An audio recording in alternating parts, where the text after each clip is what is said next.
வணக்கம் நண்பர்களே, வாழ்க வாழ்க வாழ்க. நான் உங்கள் ஜோதிடர் டாக்டர் ஓம் சக்தி ராஜா. நெக்ஸ்ட் ஜென் நேயர்கள் அனைவருக்கும் கோடான கோடி நமஸ்காரங்கள். குரோதி வருடத்தினுடைய மாசி மாத பலன்களை நம்ம இப்போ பார்க்க இருக்கிறோம். என்ன சுவாமிஜி, மந்த்லி நாங்கள் பலன்கள் கேட்டுருக்கோம், பலன்கள் மாறி மாறி சொல்கிறீங்களே, எங்களுடைய வாழ்க்கையினுடைய மாறுமா அப்படின்னு நம்ம பேசக்குள்ள கண்டிப்பாக கிரக சூழ்நிலைகளினுடைய மாற்றம் நம்ம ஜாதகத்தில் இருக்கக்கூடிய கோச்சார ரீதியாக ஜனன ஜாதகத்தில் இருக்கக்கூடிய கிரகங்களினுடைய பாவத்தை டச் பண்ணும்போது டிகிரி வைஸாக நம்ம பார்க்குறோம் அப்படின்னா கண்டிப்பாக நாம் நினைத்த காரியங்கள் மாற்றம் அடைவதற்குண்டான சாத்தியக்கூறுகள் இருக்கின்றன அப்படின்னு தான் ஜோதிட விதிகள் சொல்லுகிறது. அப்படிப்பட்ட கிரக சாரங்கள் என்ன நடக்குது இந்த மாதத்தில் அப்படின்னு பார்த்தோம் அப்படின்னா, குரு பகவான் ரிஷபத்தில் இருக்காங்க, பட் செவ்வாய் வக்ரகதியாக மிதுனத்தில் இருக்கிறார்கள்.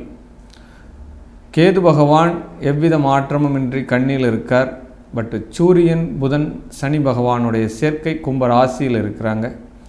ராகு சுக்கிரனுடைய சேர்க்கை மீன ராசியில் பயணம் பண்ணிட்டு இருக்கார். இந்த மாதத்தினுடைய கிரக சஞ்சாரங்கள் என்ன சொல்லுது அப்படின்னு பார்த்தோம் அப்படின்னா, மாசி மாதம் 12ஆம் தேதியிலிருந்து செவ்வாய் வக்ரகதியாக இருக்கிறார். மாசி 12லிருந்து மாசி மாதம் 14ஆம் தேதியிலிருந்து புதன் அஸ்தமனம் முடிவாகிறது. அப்போ மாசி ஆரம்பிக்கும் போது புதன் என்ன பண்ணுறாருன்னா அஸ்தமனமாக கொண்டிருக்கிறார். மாசி 16ஆம் நாள் புதன் பகவான் கும்ப ராசியிலிருந்து மீன ராசிக்கு பிரவேசி பண்ணுறார். அப்போ என்ன பண்ணுறது, மாசியினுடைய மையப்பகுதிக்கு பிறகு மாசி 16ஆம் நாள் புதன் பகவான் கும்பராசியிலிருந்து மீன ராசிக்கு பயிற்சி ஆகிறார். பட் மீன ராசியில் 3 கிரக சேர்க்கை இந்த மாசி மாதத்தினுடைய மையப்பகுதியிலிருந்து நடைபெறுகிறது. அப்போ புதன் சுக்கிரன் ராகுவனுடைய சேர்க்கை. அப்போ மாசி மாதம் 17ஆம் நாள் சுக்கிர பகவான் வக்ரகதிக்கு ஆரம்பமாகிறார். மாசி 17லேருந்து மாசி மாதம் முழுவதுமே இந்த சுக்கிரன் வக்ரமாகிறார். ஆல்ரெடி பார்த்தோம்னா சுக்கிரன் ஸ்தான பலம் பெற்றிருக்கிறார், இருந்தாலும் வக்ரகதி ஆகிறார் அப்படின்ற ஒரு சூழ்நிலைக்கு வருகிறது. இந்த மாதத்தினுடைய கிரகங்களினுடைய சஞ்சாரத்தை நம்ம தெரிஞ்சிட்டோம். பட்டு இந்த மாசி மாதம் ஆங்கில தேதி பார்த்தோம் அப்படின்னா 13/2/2025 13/3/2025 வரை தேய்பிறை பிரதமையிலிருந்து பௌர்ணமி வரைக்கும் ஆக்சுவலாக பார்த்தீங்கன்னா 29 நாட்கள் இந்த மாதத்தில் 12 ராசிகளுக்கும் உண்டான சூழ்நிலை என்ன, எந்த வகையில் இந்த மாதத்தை நம்ம பயன்படுத்தி கொள்ளலாம். நம்ம ஏதாவது பிளான் பண்ணி வச்சுருப்போம், நம்மளுடைய கல்வியை மேம்படுத்தலாமா, வீட்டை மேம்படுத்தலாமா, வாகனம் வாங்கலாமா, குழந்தைகளினுடைய செல்வ நிலை உயரப்படுமா, திருமணம் நடக்குமா, அப்போ சுபகாரியங்கள், வேலை வாய்ப்புகள், பொருளாதார சூழ்நிலைகள் மாற்றம், கடன்கள் மாற்றம், அப்போ உடல் சம்பந்தப்பட்ட விஷயம், அத்தனை விஷயங்களும் ஒவ்வொருத்தருக்கும் ஒவ்வொரு விஷயங்கள் தேர்ந்தெடுத்து வச்சுருப்பீங்க. பட்டு நீங்கள் எதிர்பார்க்கக்கூடிய இந்த பலன்கள் இந்த 12 ராசியினருக்குமே எவ்விதமாக அமையப்போகிறது. வாங்க வீடியோவை முழுமையாக பார்க்கலாம். பட் இந்த வீடியோவில் சொல்லக்கூடிய பொது பலன்கள் 12 ராசிக்கும் கோச்சார ரீதியாக வைத்து தான் சொல்லப்படுகிறது. இப்போ ஜனன ஜாதகத்தில் உங்களுடைய சுய ஜாதகத்தில் இருக்கக்கூடிய பலன்கள் உங்களுக்கு நடக்குதா அப்படின்னு பார்த்தோம் அப்படின்னா, உங்களுக்கு நடக்கக்கூடிய தசா புத்தி அந்தர சூட்சமங்கள், பாவக ரீதியான இன்றைய கிரகநிலையுடைய தொடர்புகள், இதெல்லாம் மையப்படுத்தி தான் அவங்களுக்கு பலாபலன் நம்ம சொல்ல முடியும். பட் ஆனால் இந்த பலன்கள் என்பது ஒரு 60% கண்டிப்பாக மேட்ச் ஆகுன்றது தான் உண்மையான கருத்து. நம்ம பலனுக்குள்ளே போகலாம். நீதி நெறிமுறைக்கு வித்திட்ட துலாம் ராசி நேயர்களே, எனது அருமை நண்பர்களே, இந்த துலாம் ராசி நேயர்கள் எந்த ராசியாக இருந்தாலும் அந்த ராசிநாதன் பலம் பெற்று விட்டாலே அவங்க மிகப்பெரிய அளவில் விருத்தி அடைஞ்சிருவார். அப்படிப்பட்ட அந்த வகையில் இந்த மாதத்தில் துலாம் ராசியினர் ஸ்தான பலம் பெறுகிறார். சுக்கிரன் ஸ்தான பலம் பெறுறதுனால மட்டுமில்லை, ராகுனுடைய புதனுடைய சேர்க்கை உங்களுக்கு கிடைக்குது. இந்த ராகு புதன் எல்லாமே பார்த்தோம் அப்படின்னா ஆசைக்கு அளவுகள் இல்லைன்னு சொல்லக்கூடிய கிரகங்களுடைய லிஸ்ட்டில் வந்துட்டா இந்த ராகு. இப்போ உங்கள் ராசிக்கு 6ஆம் இடத்துல ராசி ஆதிபதி போகிறது, மறையிறதா உச்சமடைகிறதுனால ஸ்தான பலம் பெறுறதான்னு பார்த்தோன்னா கண்டிப்பாக பல வழிகளில் வருமானம் ஈட்டக்கூடிய ஒரு மாதமாக இந்த மாதம் உங்களுக்கு அமைகின்றது. பல வழியில் வரும் சார், நீங்கள் போகிற வழியெல்லாம் பணம் பாதையாக மாறும். ஐடியா மட்டும் நல்ல ஐடியாவை பண்ணுங்கள், பணம் வர்றதுக்கு உண்டான சாத்தியக்கூறு எல்லாம் கிரகங்கள் கொடுக்குது. ஆனால் ஐடியாலஜி மட்டும் கரெக்டாக இருக்கணும். அதான் மாற்று யோசனை பண்ணக்கூடாது. பணம் வர்றதுக்கு நம்மளுக்கு நேரம் நல்லா இருக்குது, கொடுக்குற தெய்வம் கூரை பிச்சுன்னு தான் கொடுக்கும் அப்படின்ற மாதிரி எல்லாம் நம்ம மைண்ட் செட்டிங்கை மாற்றிக்கக்கூடாது. நல்ல ஒரு ஸ்தானத்தில் இருந்து அந்த மணி ஈட்டுறதுக்குண்டான சூழ்நிலை நீங்கள் ஏற்படுத்திக்கணும். துலாம் ராசி நேயர்கள் இந்த மாசி மாதத்தில் உங்களை விரல்கள் தோள்பட்டைகள் சார்ந்த இன்னல்கள் வரத்துக்கு வாய்ப்புகள் இருக்குது. அதனால் வண்டி வாகனங்கள் ஓட்டும் போது எல்லாம் பயணமாக இருக்கணும். அந்த ரேஷ் டிரைவிங்லாம் பண்ணக்கூடாது நீங்கள். ஆமாம், ரேஷ் டிரைவிங் பண்ணக்கூடாது. வாகனங்கள் தொலைந்து போகிறதுக்கு உண்டான வாய்ப்புகள் உண்டு. நல்லா தான் சார் பூட்டி வச்சுட்டு போனேன், 3R லாக் போட்டிருந்தேன், இருந்தாலும் யாரோ களவாடின்னு போயிட்டான் அப்படின்னா இந்த மாதத்தில் வாகனத்தில் கேஸ் வரும். பட் அது நீங்கள் வச்சுக்கிற வாகனம் பொறுத்து கேஸினுடைய பெனால்ட்டி அமையும்.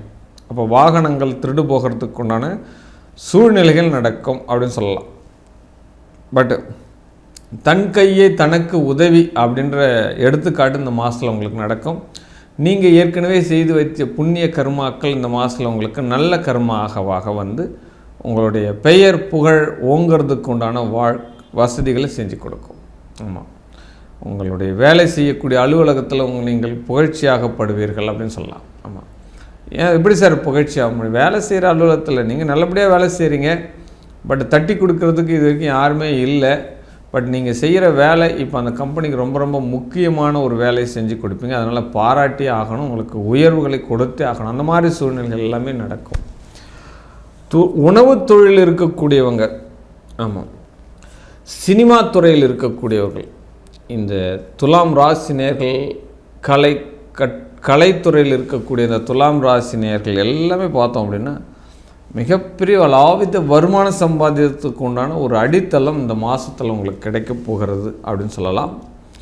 பட் பிள்ளைகளுடைய விஷயத்தில் சற்று கூடுதல் கவனம் வேண்டும். அதுவும் பெண் பிள்ளைகளுடைய விஷயத்தில் கொண்டு கூடுதல் கவனங்கள் வேண்டும், அது மட்டும் சொல்ல முடியுது. பட் அஷ்டமஸ்தானத்தில் குரு பகவான் சஞ்சாரிக்கும் பொழுது உடல் சார்ந்த கொழுப்பு கட்டிகள் வருதா அப்படின்னு பார்த்துங்க. வெப்பப்படுதல் அப்படின்றது உடலில் நடக்கும். பட்டு சிறுநீரக கோளாறுகள், வாயு கோளாறுகள், இந்த மாதிரி விஷயங்கள்லாம் நடக்கிறதுக்கு உண்டான வாய்ப்புகள் இருக்கும். ஒன்றுக்கு மேற்பட்ட முறை ஆலோசனை பண்ணுங்கள் டாக்டர்கிட்ட போயிட்டு. தங்கம் காணாமல் போகும் அப்படின்ற ஒரு விஷயத்தை எடுத்துக்கலாம். தங்கத்தால் அவதி அப்படின்னு சொல்லப்போம். ஏற்கனவே வச்சிருக்கிற நகையை மூக்க முடியல சார், நான் எங்கே சார் தங்கத்தால் அவதினா அந்த வச்சிருக்கக்கூடிய நகைகளும் என்ன போகும், நம்மளால் மீட்க முடியாமல் போகும். அந்த சூழ்நிலைகள் நடக்கும் இந்த மாதத்தில் அப்படின்ற மாதிரி சொல்லப்படுது. பட் தந்தைக்கு பாதம் சார்ந்த பிரச்சனைகள் வரும். தந்தைக்கு ஏதோ வேலைக்கு போகிறாங்க, வயலில் போகிறாங்க, வரப்பில் போகிறாங்க, பயணம் பண்ணுறாங்க அப்படின்னா பாதம் சார்ந்த விஷயங்கள், இந்த ஃபிட்ஸ் மாதிரி வர்றதுக்கு உண்டான வாய்ப்புகள் எல்லாமே இந்த மாதத்தில் தந்தைக்கு இருக்குது. தந்தைக்கு ஒரு அவதிகள் உண்டு அப்படின்ற ஒரு விஷயத்தை கட்டாயம் சொல்லலாம். ரொம்ப காலகட்டமாகவே கிட்டத்தட்ட 1.5 இயராகவே என்ன சரியான தூக்கம் இல்லை, சரியான ஒரு மெடிடேஷன் பண்ணலாமா அப்படின்னு இருக்கேன். நிறைய நெருடல் இருக்குது, மன ரீதியான போராட்டங்கள் அதிகமாக சந்தித்து வந்திருக்கக்கூடிய இந்த துலாம் ராசி நேயர்களுக்கு எல்லாமே இந்த மாதம் ஒரு பீஸ்ஃபுல் மைண்டாக தரப்போகிறது. ஏதோ ஒரு டூரிங் பிளேஸுக்கு போயிட்டு வர மாதிரி, அதுவும் உங்கள் செலவு இல்லாமல் நிறுவனமே போட்டு செலவு எடுத்து போகிற மாதிரி ஒரு சூழ்நிலைகள் எல்லாமே இந்த மாதத்தில் உங்களுக்கு நடக்கும் அப்படின்ற ஒரு விஷயத்தை சொல்லலாம். பட் திருமண யோகங்கள் கிடைக்கப் போகிறது அப்படின்னு சொல்லலாம். ஏன்னா 7க்குரியவன் பாக்கியஸ்தானத்தில் பலனம் வரும்போது வக்கரகதியாக வேறு இருக்குது இல்லையா? அப்போ 2வது திருமணத்துக்காக எதிர்பார்த்து கொண்டிருக்கிறவங்க, திருமண தடையை தாமதத்தை சந்தித்து கொண்டிருக்கிறவங்க, ஏஜ் பர்சனாலிட்டி இருக்கிறவங்க எல்லாமே திருமணங்கள் அமைவதற்குண்டான வாய்ப்புகளை கிரகங்கள் ஏற்படுத்தி தருகிறது இந்த மாதத்தில் அப்படின்னு ஒரு விஷயத்தை எடுத்துக்கலாம். பட் கட்டாயம் சகோதரனால் ஒரு பிரச்சனை இருக்கிறது அப்படின்னு சொல்லப்படும். சகோதர வழி உறவுகள் ஏதாவது கேட்டாங்கன்னா கண்டிப்பாக வாய மூடிட்டு கம்முன்னு போயிடுங்க. மேற்கொண்டு பதில் சொன்னீங்க அப்படின்னா அந்த உறவுகள் வந்து துண்டிக்கப்படக்கூடிய ஒரு இடத்துக்கு அந்த டாக்கு வந்து போயிடும். அதனால் அதில் வேணாம், விட்டு கொடுப்பவன் கெட்டு போவதில்லைன்ற மாதிரி நீங்கள் விட்டு கொடுக்கறதுக்கு நீங்கள் பழகிக்கோங்க அப்படின்ற ஒரு விஷயத்தை தான் சொல்ல முடியுது. பன்மடங்கு லாபங்கள் தரக்கூடிய விஷயம். அப்போ பார்ட்னராக தொழில் பண்ணுறோம் இல்லையா, கணவன் மனைவி 2 பேரும் ஒரே இடத்துக்கு போவா, ஒரே இடத்துல வேலை செய்வா அப்படின்ற மாதிரி இருக்கிறவங்களுக்கு எல்லாமே அதீத வருமானங்கள் வர்றதுக்கு உண்டான சூழ்நிலை உள்ள ஒரு மாதமாக இந்த மாசி மாதம் அமைகின்றது அப்படின்னு சொல்லப்படும். சரி, துலாம் ராசி நேயர்களுக்கு உண்டான பிள்ளைகள் பார்த்தோம் அப்படின்னா, எந்த வேலைக்கு போக மாட்டேறேன் சார், என்னுடைய பையன் வீட்டிலே உட்காந்துட்டு இருக்கான் சார், ரொம்ப கஷ்டமாக இருக்குது சார், நான் நிறைய செலவு பண்ணி படிக்க வச்சேன், அவன் இது கிடைச்சாதான் போவன்றான், என்ன பண்ணுறதுனே புரியலன்னு சொல்லிட்டு இந்த பேரண்ட்ஸ்லாம் கவலைப்படுவாங்க. அதெல்லாம் இந்த மாதத்தில் விட்டு தள்ளுங்க. உங்களுடைய பிள்ளை, உங்களுடைய வாழ்க்கையினுடைய குடும்ப நிலையை உணர்ந்து செயல்படக்கூடிய ஒரு மாதம் இந்த மாசி மாதம் அப்படின்ற ஒரு விஷயத்தை எடுத்துக்கலாம். சரி, உடல் சார்ந்த ஆரோக்கியம் உண்டாகும், தனம் சார்ந்த ஆரோக்கியம் உண்டாகும், வாகன சேர்க்கை யோகம் உண்டு. அப்போ கட்டிட சார்ந்த தொழில் பண்ணுறவங்க, விவசாயத்துறையில் இருக்கக்கூடியவங்களுக்கு எல்லாமே இந்த மாதத்தில் துலாம் ராசிக்கு டபுள் இன்க்ரிமெண்ட் அப்படின்ற ஒரு பாயிண்ட் ஆஃப் வியூ எடுத்துக்கலாம். வாழ்க வாழ்க வாழ்க.